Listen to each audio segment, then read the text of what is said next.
Hey ladies, let's talk about things that you probably don't want to put your relaxed hair through. Do not use products and you don't know what's in the product.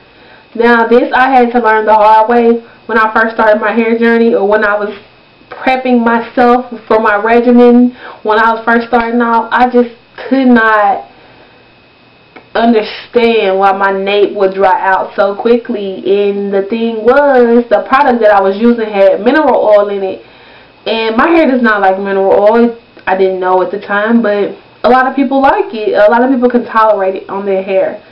For me, my hair doesn't like it, and it just blocked. It coated the strand, and it blocked out the other products that I was using to moisturize it.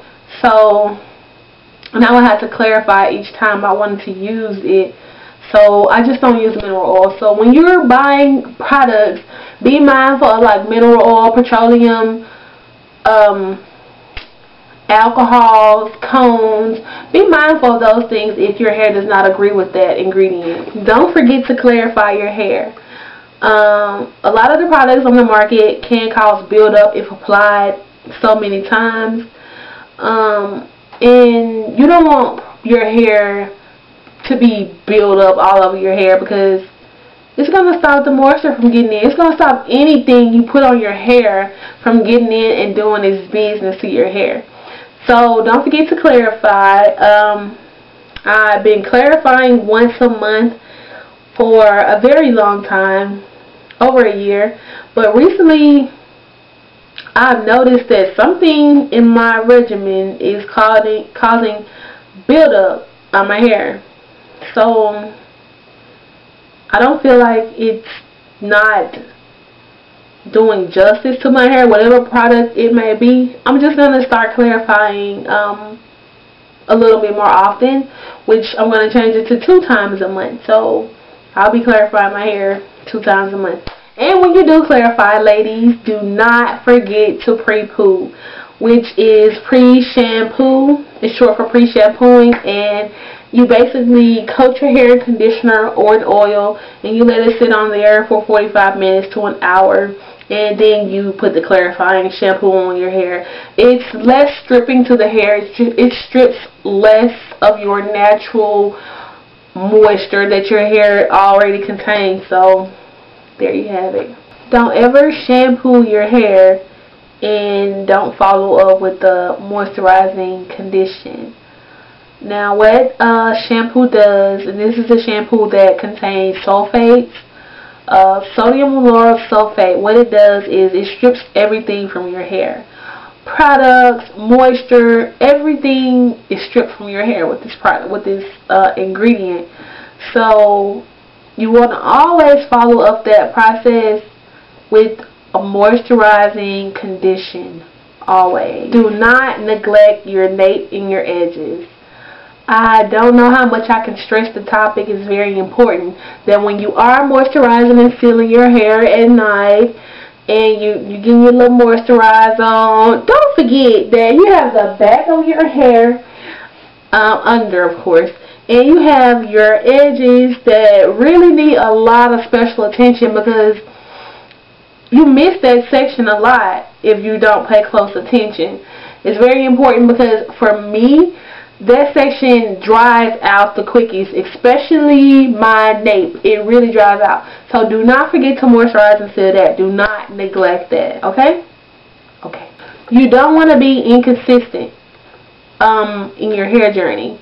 Like, I know sometimes you might come home from work and you just don't feel like doing it. You don't feel like moisturizing and sealing.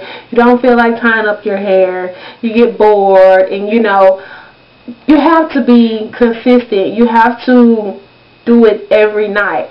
Now, if you miss a night, or don't beat yourself up about it, but don't take that as leeway to say, hey, I skipped this day, one more day will be okay, because it starts to be a pattern. This day will be okay, and the next day will be okay, and then you'll be off your hair journey. You know, you got to be consistent.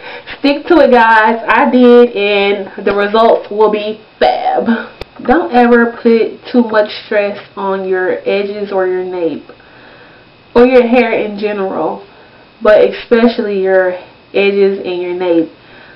So if you ever decide to do styles that have like a front braid or a twist, make sure it's not too tight, because if it is, it could lead to breakage or hair loss. And trust me, everybody wants some edges. So if you love your edges, show them TLC. No rubber band should ever touch your hair. I don't care how bad you need to get that hair off your neck, how bad you just want to tie it up. No rubber band should ever touch your hair. You could probably use something that looks like this. And there's other things that you can use to tie your hair up. So please don't put that rubber band on your hair. It could totally, it will pull your hair and break your hair at that point that you have it tied up at. So never, ever, ever, ever, ever, ever, ever use heat without a heat protectant. Just don't.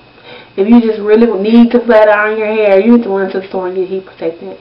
Because that 20 minutes or 10 minutes that it's going to take you to run to that store, it's not worth a setback from heat. I myself, I have a heat pass that I set for myself for 1 month.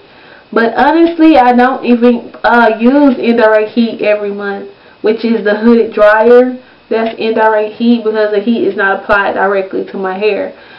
I use it every two months or something like that, or maybe a little bit longer. But I don't use direct heat at the time. And for people who are in very hot areas like myself, when you're going to be outside all day or doing shopping, maybe at an outlet mall, don't forget heat protectant is a must. The sun is direct heat, and your hair needs to be protected from it as well. Don't over process your hair.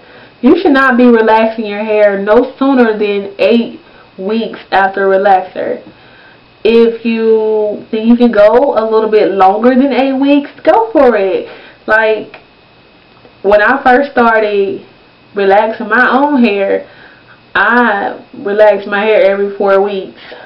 I know it sounds real stupid, but yeah. So don't ever relax your hair no sooner than 8 weeks. And if you think you can stretch it, I do 12 weeks, go for it. Just don't be over manipulating your hair, because you know you have the new growth and your relaxed hair, 2 different textures. So be very careful and mindful of that. Do not over manipulate your hair. This too that I had to learn the hard way. I constantly felt like I needed to comb my hair. I needed to run something through it. I just needed to, but I didn't really. And also I learned that finger combing is a lot better for my hair. I shed less. I love finger combing. But yeah, don't over manipulate your hair constantly doing styles every day where you have to pull it up here, braid it up here, because your hair is going to eventually start to, like, you put too much stress on your hair and it could break. You're setting yourself up for more problems. So if that makes sense, don't over manipulate your hair. Do not ever forget to tie your hair up with silk or satin. It can be a bonnet or scarf, blase blase, and just don't forget to tie your hair up at night. And if you just do not feel comfortable sleeping next to your boyfriend with your bonnet on, get a silk or satin pillowcase, or even the sheets will work with the pillowcase, of course. So yeah, don't ever do that. Very, very, very drying to your hair. That concludes my don'ts of relaxed hair. If you have anything that I did not mention, feel free to put it in the comment section. Again, thank you ladies so much for watching, and I hope you guys have a great day. Flips hair.